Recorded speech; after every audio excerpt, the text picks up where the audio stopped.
ती दिसेलच. हरे राम राम राम हरे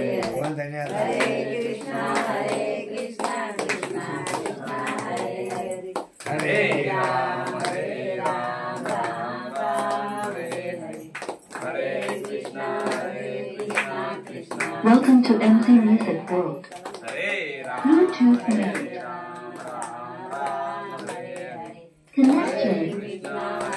कृष्णा कृष्णा कृष्णा हरे राम राम राम हरे कृष्णा कृष्णा कृष्णा हरे राम राम राम हरे कृष्णा कृष्णा कृष्णा हरे राम राम राम हरे कृष्णा कृष्णा कृष्णा हरे राम राम राम हरे कृष्णा हरे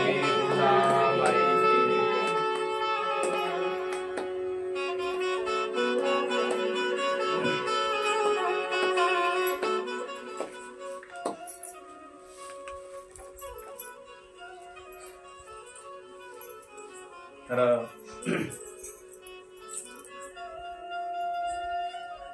याच मुक्ताबाईची काळजी ज्ञानदेव, सोपान, चांगदेव, नामदेव सगळ्या भक्तांना घ्यायला पडली होती. आता समाधी निर्धार सुद्धा म्हणतात की तुझ्या मुक्ताईच्या पहिले मी समाधी घेऊ शकत नाही. आणि सगळे संत मंडळी त्या ठिकाणी सुंदर नगरीमध्ये येऊन पोहोचलेले आहे. सुंदर नगरी म्हणजे काय? हा, आपण मुक्ताईनगर म्हणतो. आता काय लोक तुम्ही यदलाबाद म्हणता, काय नगर महतनगर म्हणता.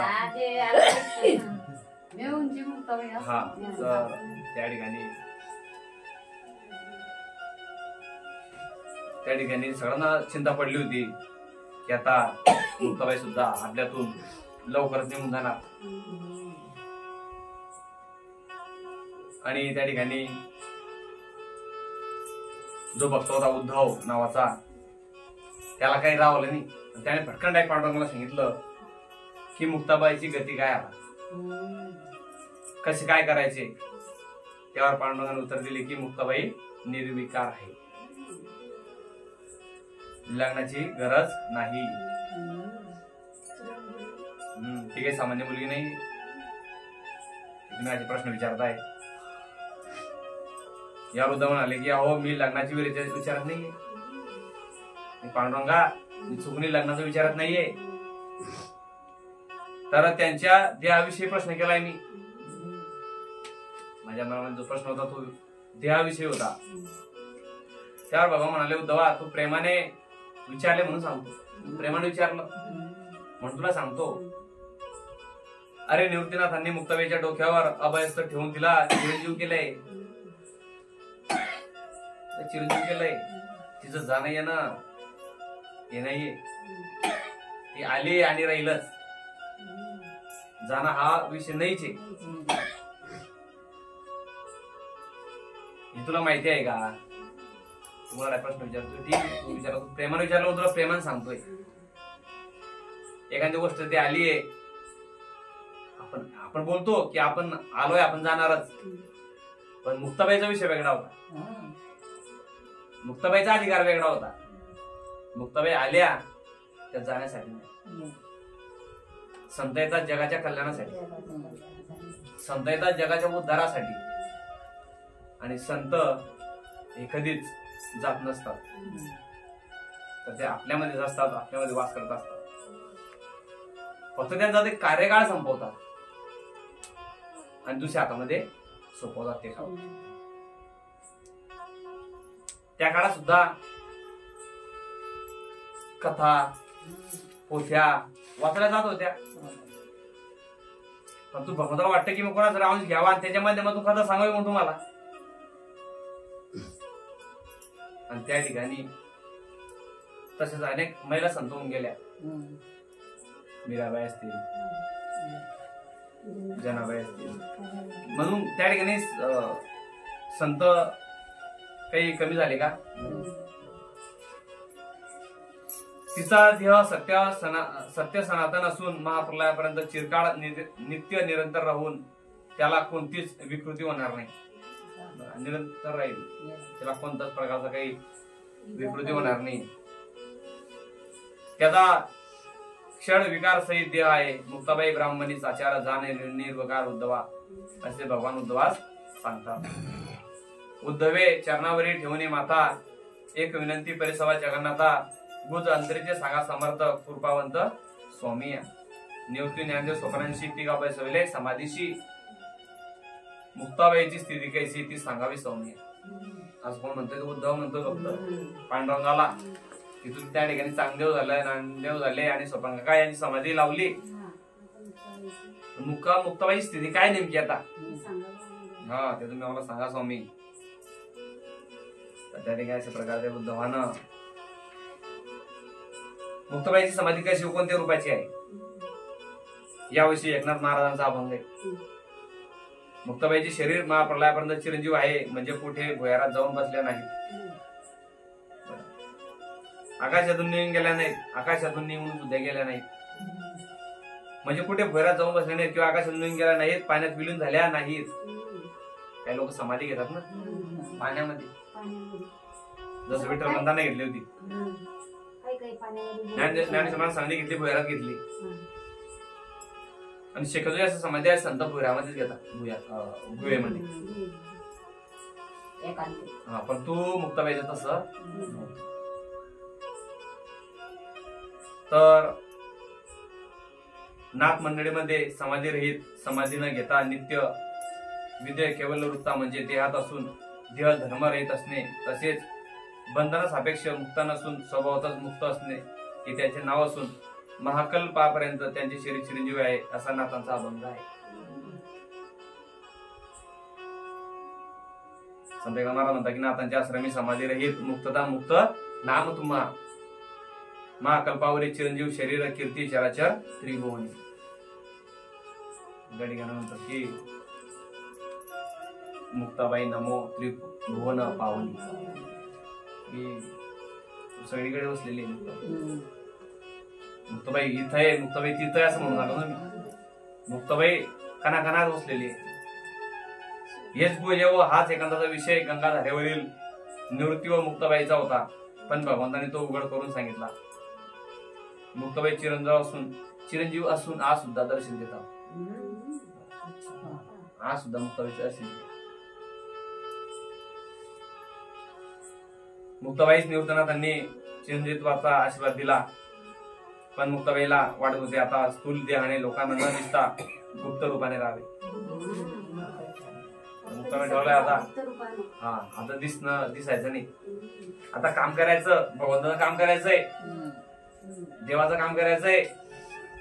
परंतु आता त्या ठिकाणी आपलं शरीर दिसता कामाने आपण आता गुप्त राहून काम करायचं.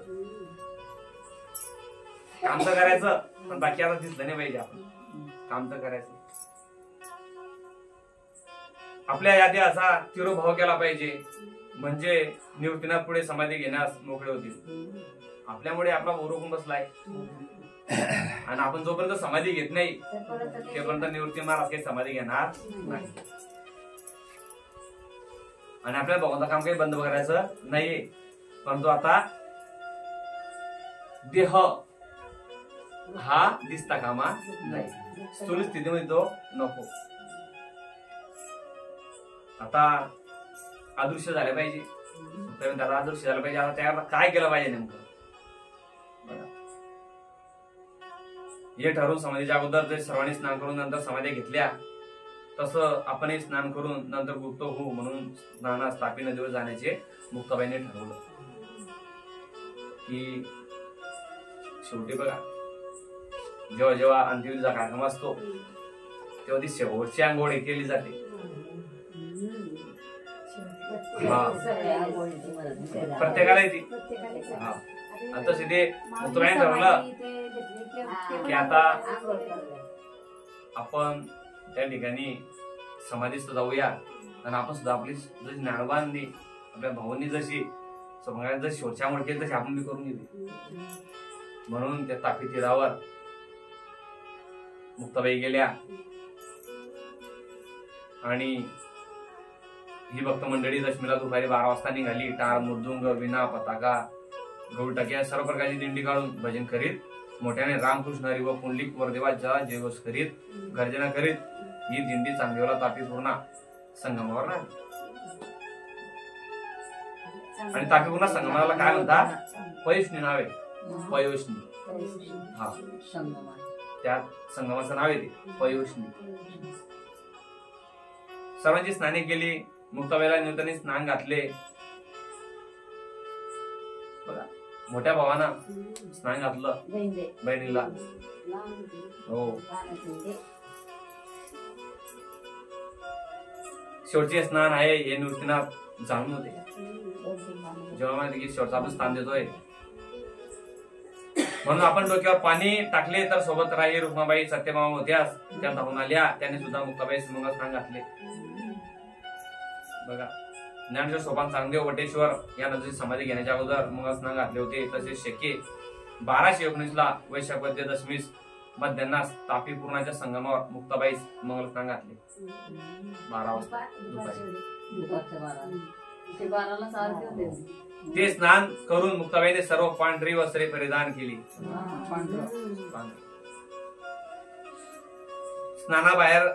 स्नानानंतर बाहेर निघून मुक्ताबाईंनी पांडुरंगाचे, रुक्मिणीचे व निवृत्तीनाथांचे दर्शन घेऊन तीर्थ घेतले.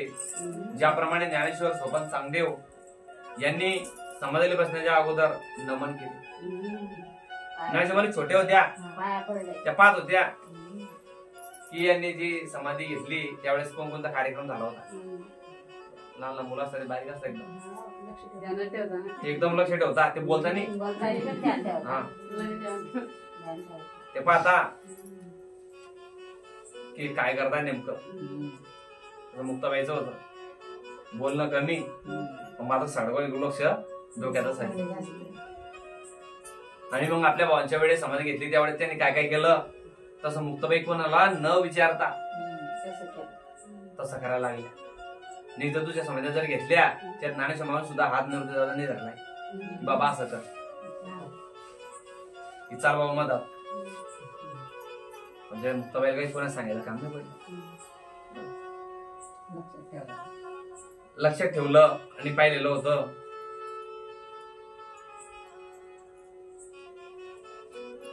ज्या ठिकाणी निवृत्तीने जाणून होते की आपण आता शोषावर करतो आहे. माझ्या बहिणीला कोण नाव घालणार आहे माझ्याशिवाय? काय म्हणते, माझ्या बहिणीला कोण नाव घालणार? आणि म्हणून आपण डोक्यावर पाणी टाकले.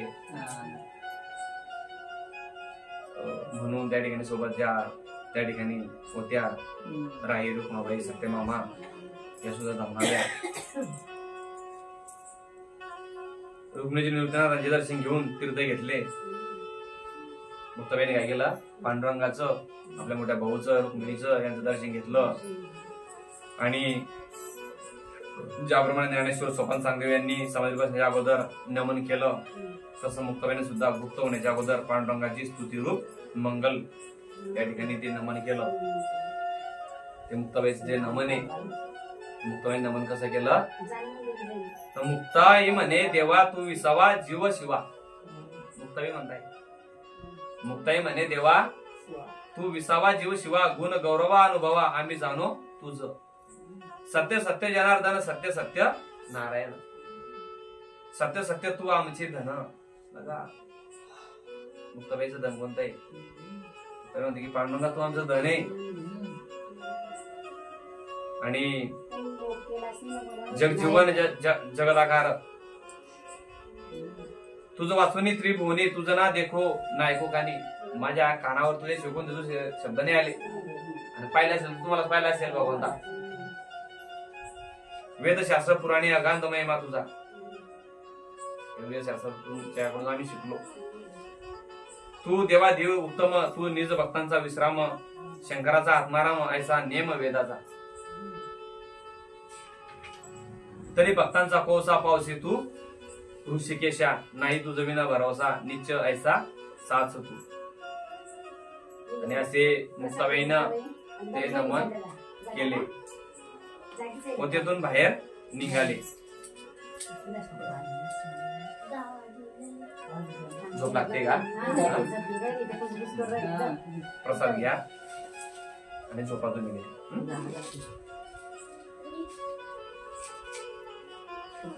ते मग असतील मुक्ताबाईचा विषय आमच्या डोक्याच्या बाहेर आहे. मावशी तू थोडी इकडे सारख नाही तर तुला झोप लागेल बाबा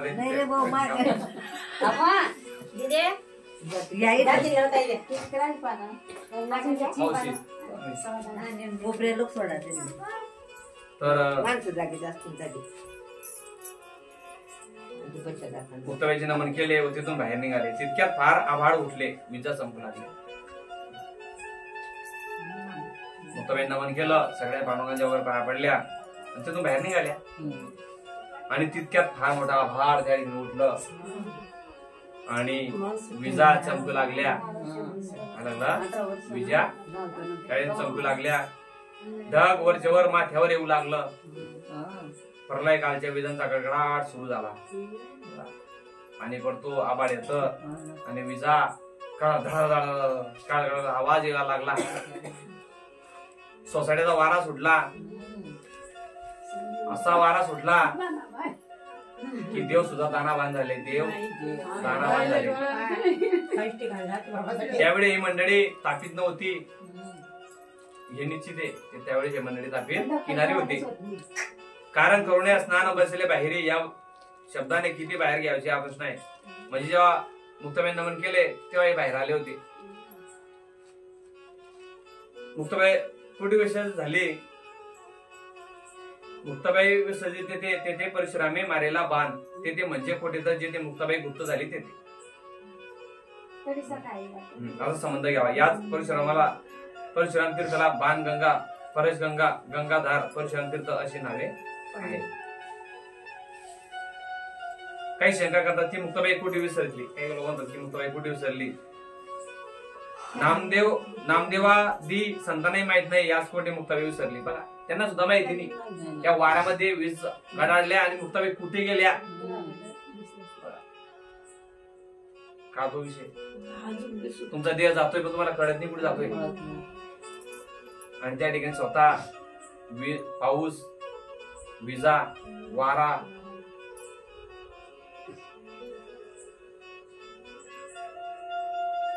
कुठे मुक्ताबाई विसरली हे प्रमाण देतात. पण या उत्तर येतेच आपण आहे की मार्कंडे येथे तप केले तेथे परशुराम मारेला बाण असे स्थलवाचक शब्द असतात. स्थान सांगितले नाही हे शंकाकाराचे म्हणणे बरोबर नाही. आता शंका एवढीच आहे की तापीच्या बाहेर बसले ते बाहेर म्हणजे कुठे. सुंदरनगर जे चांगदेव आहे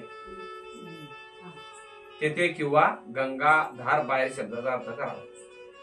मुक्ताबाई पुढे बसल्या तर त्या ठिकाणी चांगदेवचा जो परिसर आहे, जो तापी काठचा जो परिसर आहे त्या तापी काठच्या परिसरामध्ये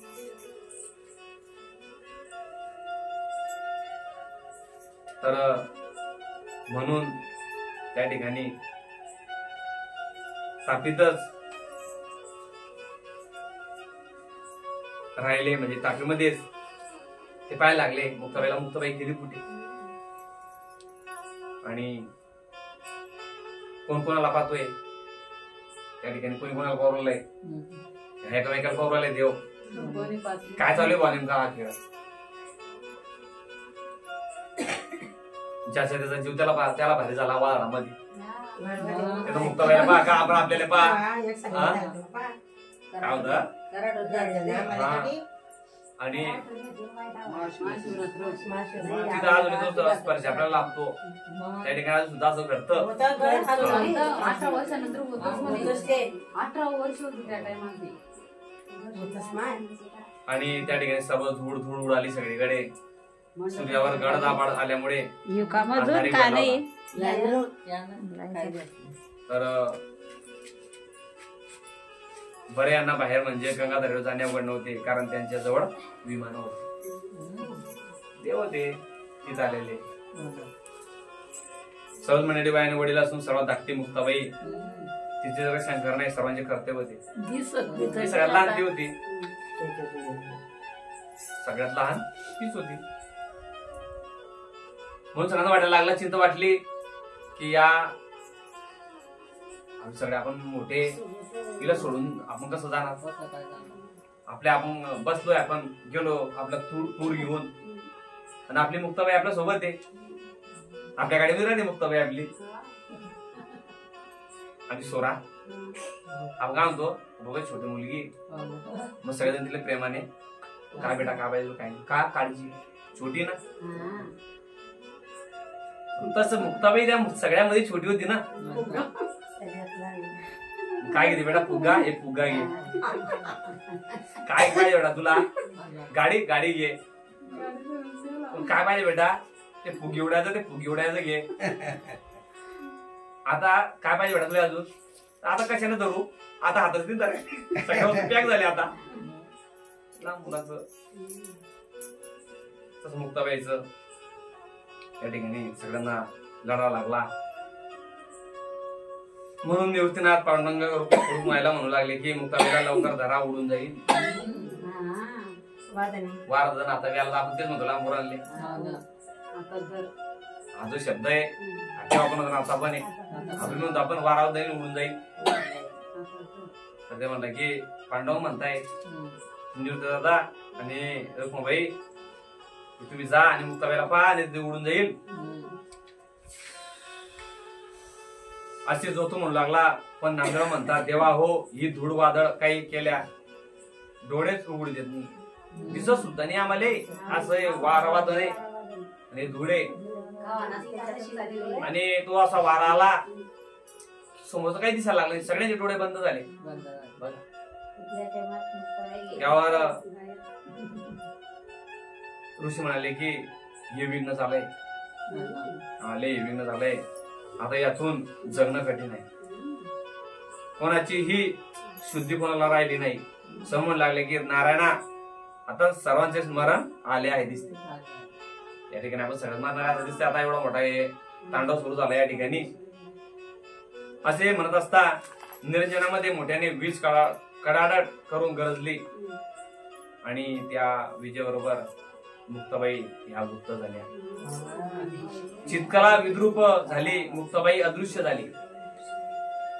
चित्कला चिद्रूप झाली आणि मुक्ताबाई अदृश्य झाली. तेव्हा एक सारखा प्रहरभर लख उजेड पडला, आणि त्याच्या पहिले अंधार होता, सूर्य दिसत नव्हता. आणि जेव्हा वीज कडाडली आणि त्या ठिकाणी मुक्ताबाई अदृश्य झाली. वैकुंठात 1,00,000 घंटा होत होत्या त्या. 1,00,000 घंटा ऑटोमॅटिक वाजायला सुरुवात झाली. ऋषी म्हणते, हरी पातळसे विघ्न, आता कैसे प्राण वाचतील. कोणाच्या शुद्धी नाहीच्या कोणा म्हणते नारायणा मृत्यू झाला. कडाली वीज निरंजनी जेव्हा मुक्ताबाई जेव्हा गुप्त झाली. वैकुंठी लक्ष घंटा वाजती एक घाई, झाली मुक्ताबाई स्वरूपाकार. एक प्रहर झाला प्रकाश त्रिभुवनी, जेव्हा निरंजनी गुप्त झाली. गेलो निवारणे आभाळ आबुट, नामा म्हणे कोठे मुक्ताबाई.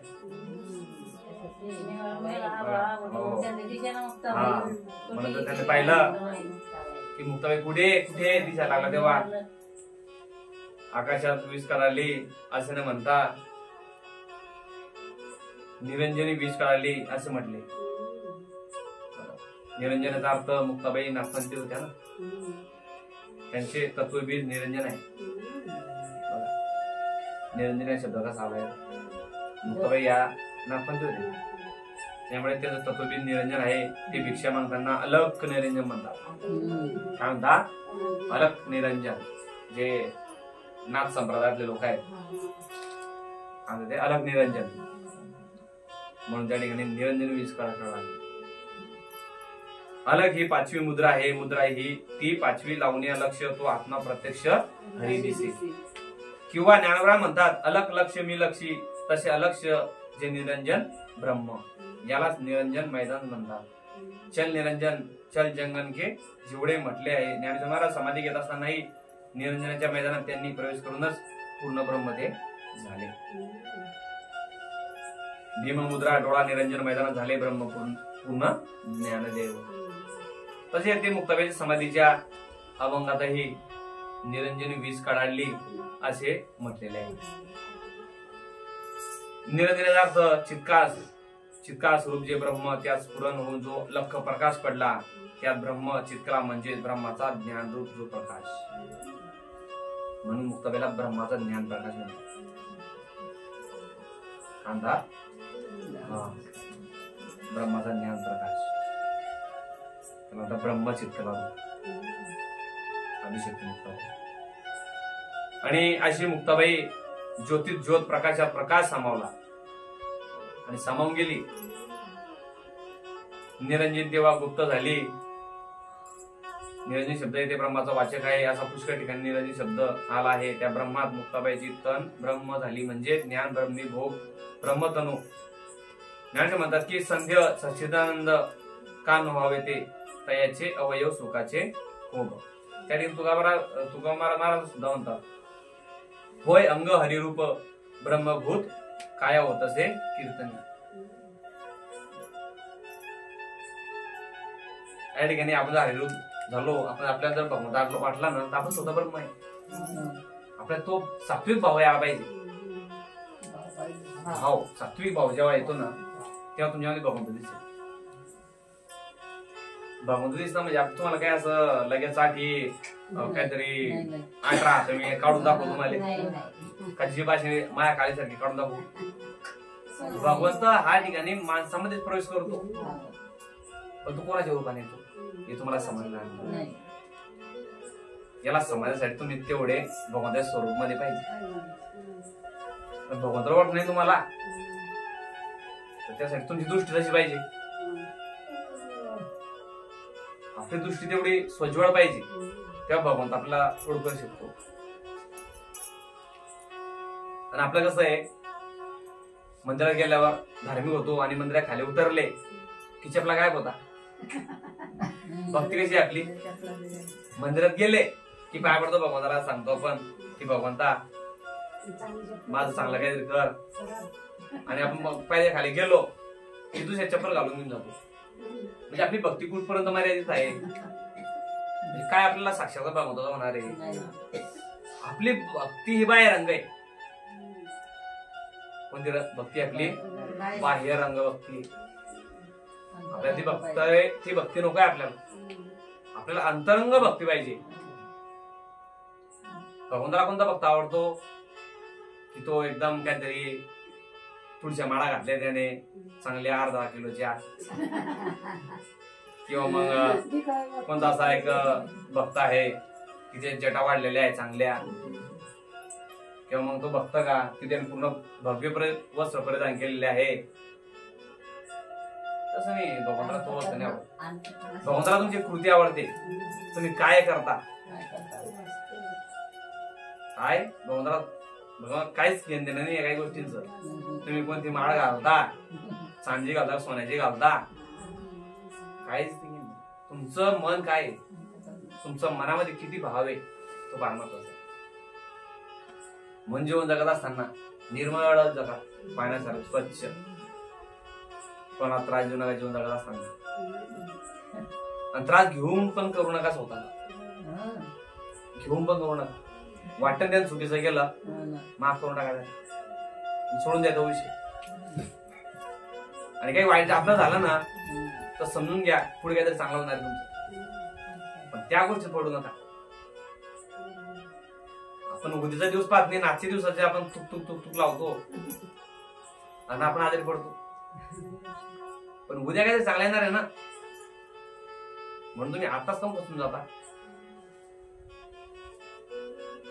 या ठिकाणी तुकाराम म्हणतात की भगवंत हरिरूप त्या ठिकाणी आहे, म्हणून त्या ठिकाणी ब्रह्म ते मुक्ताबाईमध्ये होतं, म्हणून ब्रह्म चित्कला असं मुक्ताबाईंचं वर्णन करण्यात आलं.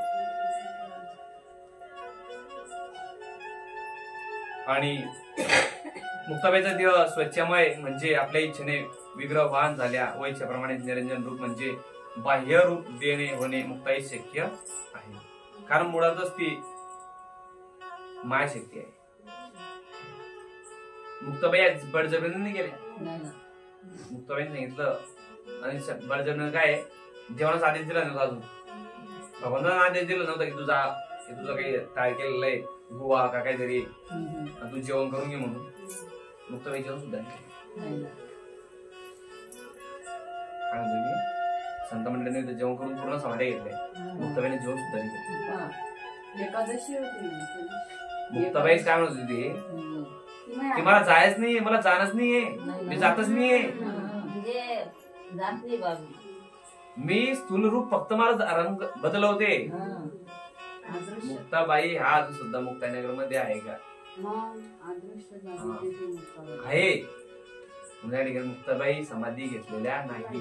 एवढी यात्रा ते समाधान किती प्रलय आलं तेव्हा तर मूळ माया आदिशक्ती मुक्ताबाई असल्यामुळे आदिशक्ती ब्रह्मचितकला ज्ञानदीप कडा आहे ती स्थूलदृष्ट्या ब्रह्मलीन झाली. फक्त स्थूल दृष्ट्या ती ब्रह्मलीन झाली. भगवानामध्ये चालली गेली तिचं शरीर सोडलं. मात्र त्या ठिकाणी खऱ्या अर्थानं आपल्यामध्ये अजून सुद्धा आहे. पण आपली दृष्टी एवढी स्ट्रॉंग आहे. आपली दृष्टी फक्त साबण्यापुरती नको. एकादशी आज आपण मनापासून खायला भेटलं पाहिजे.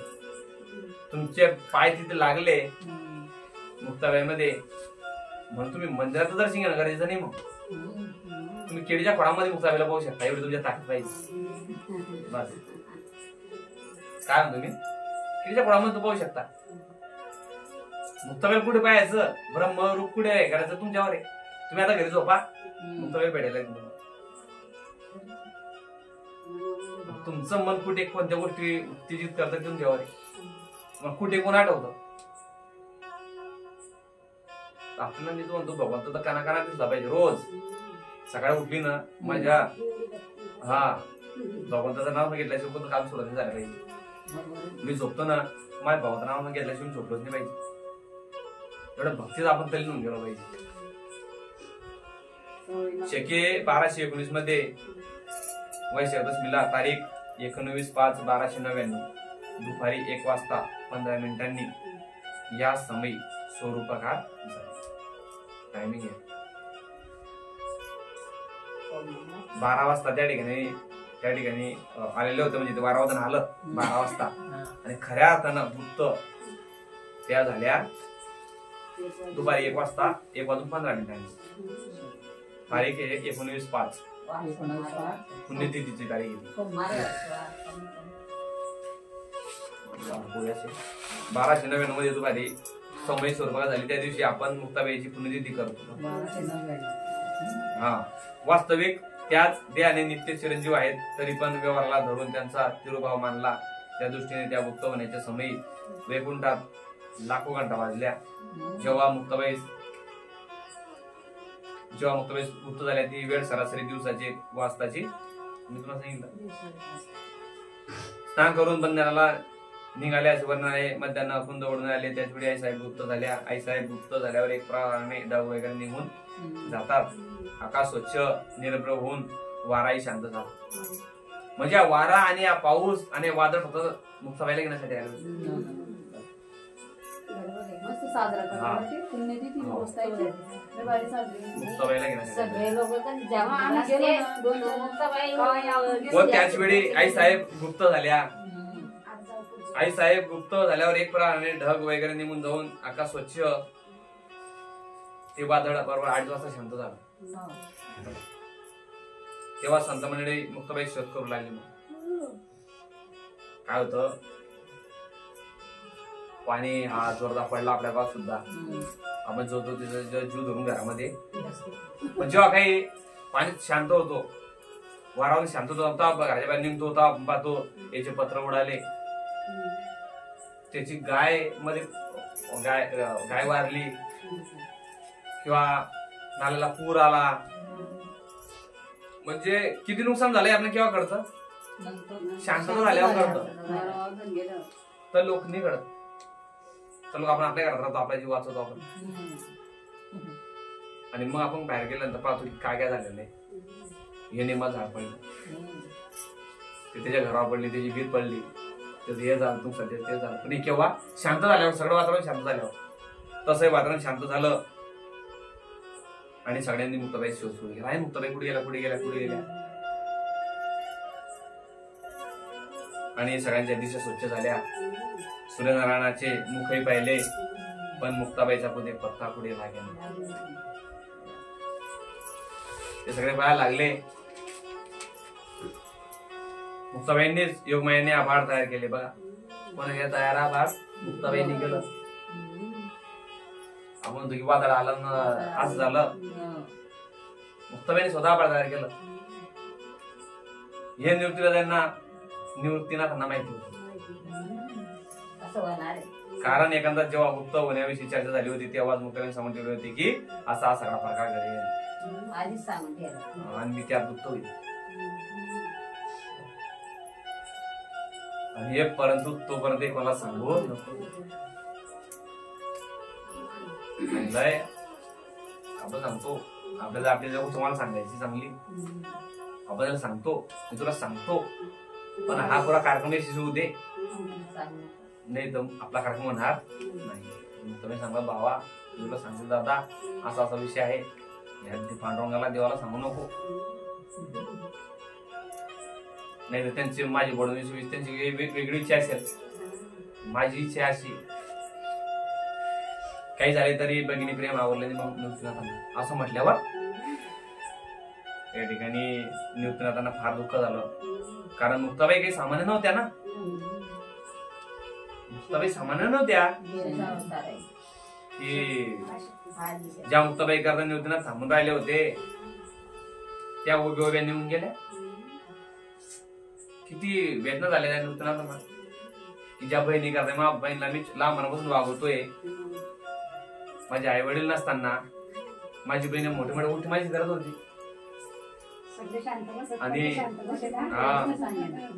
आणि जेव्हा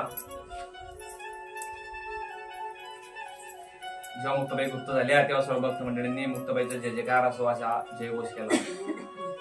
मुक्ताबाई की जय अशा मोठ्या गर्जना केल्या. गुलाल उधळून टाळ्या वाजवल्या. गोपाळ भक्त त्या ठिकाणी हसू लागले. हे पाहून सर्वांना काय झाला आनंद झाला. पण त्याचबरोबर मुक्ताबाईच्या विरहाने दुःख येते झाले.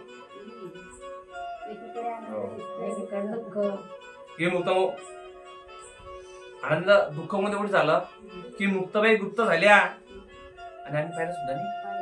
आम्ही देवाच गाव पाहिलं नाही. आम्ही देवाला भेटले नाही, मुक्ताबाई दिसल्या नाही.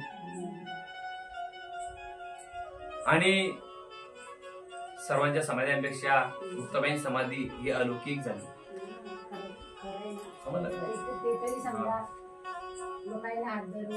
हे पाहून सर्वांना आनंद झाला. पण त्याचबरोबर मुक्ताबाईच्या विरहाचे दुःख फार झाले. मुक्ताबाई गुप्त होताना आम्ही पाहिली नाही. हो ती आमच्याशी एक दोन शब्द सुद्धा बोलून गेली. सगळेजण दोन दोन शब्द मांडले. चांगले सुद्धा बोलला. दोन शब्द सोपन काका बोलला. ज्ञानेश्वर दादा बोलले. आणि आपल्याशी मुक्ताबाई एक शब्द सांगून गेल्या. हे सगळ्यांना वाईट वाटायला लागलं. त्यामुळे डोळे भरून पाहुणे घेतले नाही. त्यांना वाटलं की डोळे भरून सुद्धा आपण शेवटला पाहिलं नाही मुक्ताबाईला. तोंड भरून बोललो नाही. मी तोंड भरून सुद्धा बोलू नाही शकलो. नाना प्रकारचा खेळ स्वतः निवृत्तीनाथ दादा करायला लागले. सर्व संत रडू लागले. हो त्या ठिकाणी जमलेला सगळा संत मंडळी ओक्साबोक्शी त्या ठिकाणी रडायला लागले. एकमेकाला आवडू लागले आणि डोळ्याला पदर लावून अश्रू पुसायला लागले. नामदेव महाराज म्हणाले की हे असे कसे काय झाले. मुक्ताबाई आम्हाला बोलली सुद्धा नाही. नामदेव महाराज राग आला. नाही असं व्हायला नाही पाहिजे. मुक्ताबाई आम्हाला बोलली सुद्धा नाही. की जसं मुक्ताबाईनं मला भगवंत समजावला तर कोणीच नाही समजा. काय सांगितलं जसं मला भगवंत पांडुरंग हा जसा कठोर भाषेमध्ये कठीण भाषेमध्ये नाम्या तो अजून कच्चा हेच बोलण्याची भाषा फक्त मुक्ताबाईकडे होती म्हणे. म्हणून मला तुला बघायचं होतं. शेवटली इच्छा होती भेटण्याची, ती नाही पुरी झाली. आणि मुक्ताबाई आम्हाला बोलली सुद्धा नाही. ज्ञानेश्वर सोपान यांची चालून बोलून केली आम्ही, त्यांची बोलून चालून बोलून केली, त्यांना शेवटी विचारली, त्यांनी सांगितली पण. आणि अशा मुक्ताबाई एकांत गेल्या, एक कोणाला मनाला पडलं. जसं राग म्हणून एखादी बाळ चाललं जातं, जसं ते त्याच्या मनात काहीच राहत नाही, पण त्याला जर रागा भरण्याचं आहे तर असं आलं बसून जातं बरोबर. तसं मुक्ताबाईचं झालं. म्हणून ते सगळं म्हणलं की आम्ही तो ज्ञानेश्वर महाराजांचा, सोपान काकांचा, सांगांचा सोहळा डोळ्यानं पाहिला,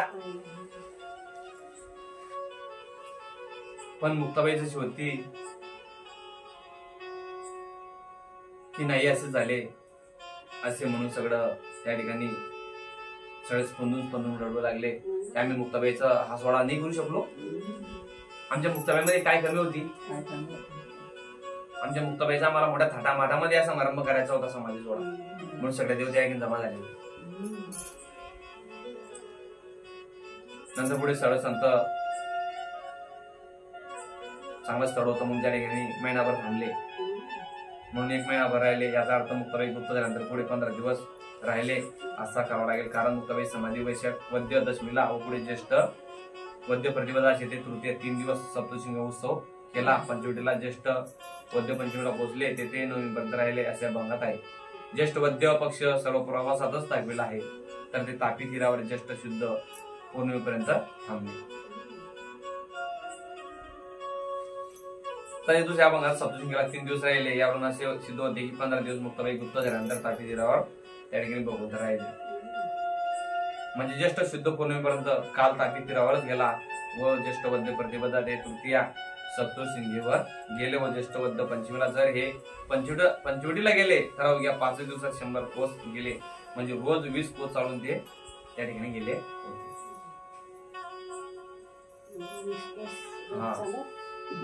विचार करा की स्वतः आपण पंढरपूर जातो, तर विचार करा भगवान कुठे राहिले होते? मुक्ताबाईला, मुक्ताईनगर. आपण मुक्ताईनगर जातो ना, पंढरपूर दर्शन होतं. जाऊ लागत आपल्याला भगवंत येतात तिथं आपल्या दर्शनाला. आज पकडा तुम्ही आता. हा,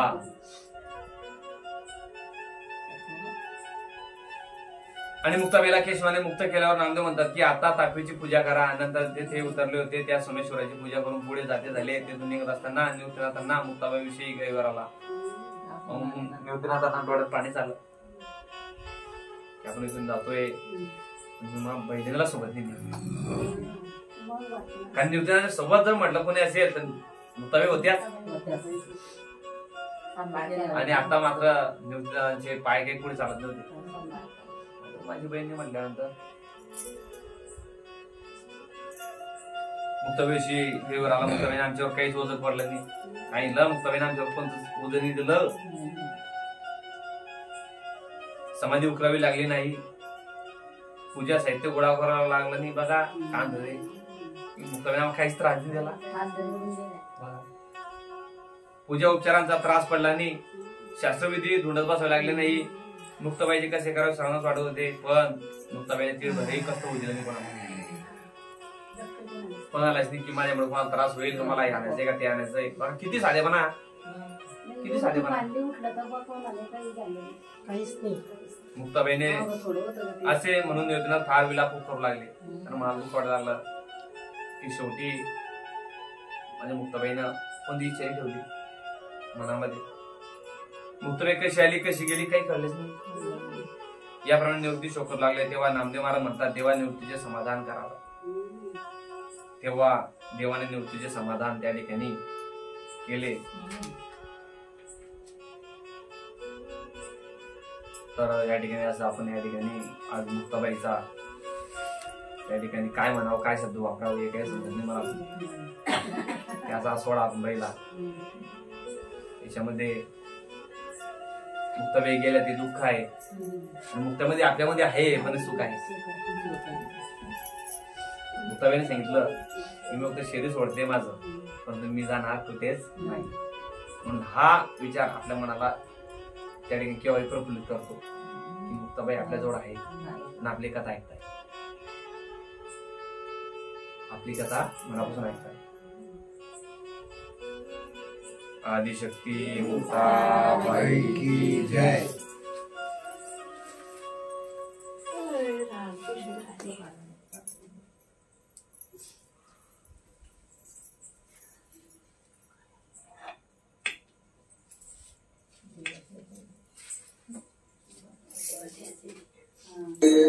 इंद्रायणी का जल भी बोले श्री मुक्ताई माऊली.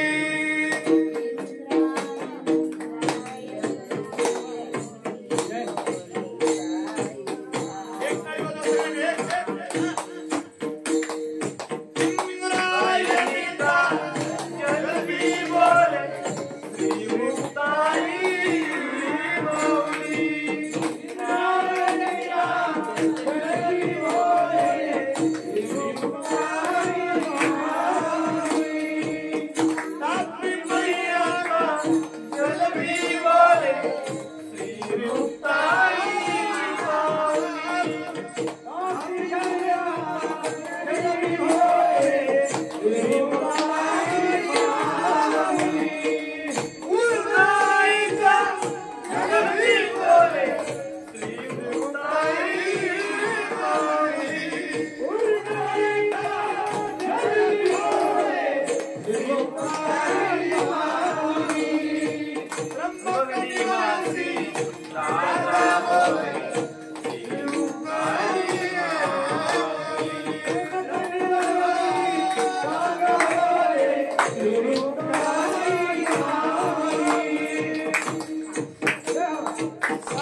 जगनारा स्वरूपे माये मुक्ताबाई देवी जय देवी जय मुक्ताबाई आदि माते धरणी वंदन तो बाई जय देवी जय शुभ वैशाख मध्य दशमीसी गुप्त होती माते पुण्यभूमीसी तेथे प्रेमळ वैष्णवनाथाची कीर्तनी शेषारी दलीन झाला तो चरणी जय देवी जय मुक्ताबाई आदि माते धरणी वंदन तो बाई जय देवी जय आदि माते धरणी वंदन तो बाई जय देवी जय बाई की जय कृष्णाय वासुदेवाय कृष्णाय वासुदेवाय हरे परमात्मने प्रणतक्लेशनाशाय प्रणतक्लेशनाशाय गोविंदाय नमो नमः गोविंदाय नमो नमः करचरणकृतं वा करचरणकृतं वा कायजं कर्मजं वा कायं कर्मजं वा श्रवणनयनजं वा श्रवणनयनजं वा मानसौ वापराधम् मानसो वा वीतम वीतम वा वीतम वा सर्वमेत क्षमस्व सर्वमेव क्षमस्व जय जय करुणाब्धे जय जय करुणाब्धे श्री महादेव शंभो श्री महादेव शंभो त्वमेव माता च पिता च त्वमेव माता पिता त्वमेव विद्या द्रविणं त्वमेव त्वमेव सर्वं मम देव देव त्वमेव सर्वं मम देव देव त्वमेव सर्वं मम देव देव त्वमेव सर्वं मम देव देव आदिशक्ती मुक्ताबाई की जय वर्षा दाखवा इकडे दाखव. हे घे बेटा आपली नात सरकारी दाखला लागल्यामुळे आपल्याकडून हे पेढे देण्यात येते आहे एक एक पुढे देऊन दिला. हा त्या ठिकाणी आज असा विषय चॅनल चालू आहे. बाबांच्या ज्या नातबाई आहे, तर ते त्या ठिकाणी कृषी सहाय्यक अधिकारी म्हणून आपल्याच जळगाव जिल्ह्यामध्ये गिरवडमध्ये त्यांची नियुक्ती झालेली आहे. म्हणून त्या ठिकाणी बाबा मुक्ताबाईचा तो एक आशीर्वाद समजा, गोड आशीर्वाद. त्या ठिकाणी आपलं सुद्धा गोड तोंड त्या ठिकाणी आपल्या ठिकाणी करताय. या ठिकाणी एक मुलगी काय करू शकते याचं उत्तम उदाहरण तुमच्या समोर आता आलं. वंशात दिवा पाहिजे, मुक्ताईचीच कृपा आहे. कशा पाहिजे? वंशात दिवा पाहिजे. वंशात दिवा काय करतो तुमचं? हा तुमच्या घरामध्ये एखादी चिमणी ठेवा ना, दिवा कशाला पाहता? चिमणी तर लय रात्री काढली पाहिजे वा. ते पॉज करून टाका बा. पुढे जावा. लक्ष्मी रात्री लक्ष्मी म्हटलं ना मुलीला घरात. आता गावचे प्रसाद म्हणून रेकॉर्डिंग झाली काय फक्त हे मी काय दिसत नाही दिसत दाखवा एक मिनिट. चालू होते पण आकडे आकडे चालू आहे नुसते नाही का